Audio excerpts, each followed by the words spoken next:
তো বস, good afternoon. এখন মোটামুটি 12টা 20 বেজে গেছে।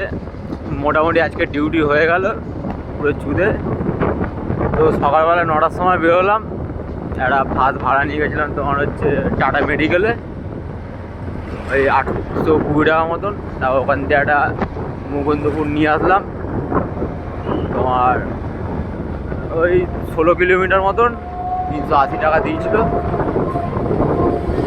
আর ওখান থেকে একটা তোমার ব্রহ্মপুর নিয়ে আসলাম 14 কিলোমিটার। ওই ওটা পিওরিটি ছিল, ওটা তোমার ছিল 283 টাকা, ওই 11 কিলোমিটার।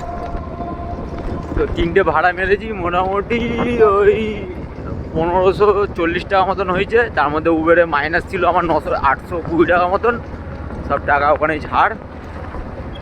আর লাস্ট যে পার্টিটার মাল নিয়ে এসেছি, মানে যে বাড়িটাকে নিয়ে এসেছি লাস্টে, ওনার কিছু মাল ছিল অল্প কটা ডিগিতে, ঠিক আছে, উনি 20 টাকা মতন এক্সট্রা দিয়েছে। আর উনি ভুল করে উবেরের মধ্যে পেমেন্ট করে দিয়েছে। ওই 280 টাকাটা এখন উবেরের অ্যাকাউন্টে রয়েছে, ওটা এখন আর আমার ট্রান্সফার হবে না, একদিন পরে ট্রান্সফার হবে। তো চলো, আজকের মতন ডিউটি এখানেই শেষ। এখন বাজে 12টা 20। তো একটা বন্ধুর আজকে বিয়ে আছে, ওই জন্য একটা বন্ধুরা ডাকলো, বললো আসো একটু পার্টি হবে। এখন যাচ্ছি নেপালগঞ্জে বন্ধুর বাড়িতে। এই দেখো,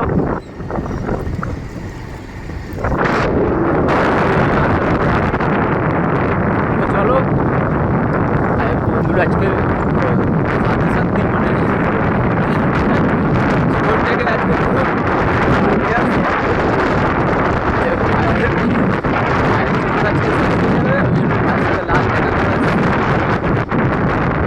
ডিউটি বাজার হেভি। তোমরা ডিউটি করো মন দিয়ে। চলো, কালকেও মনে হচ্ছে না যেতে পারি। কালকে ওকে বন্ধুরা ওর শ্বশুর বাড়ি থেকে ওকে নিয়ে আসতে হবে। তো আজকের মতন এখানে টাটা, বাই।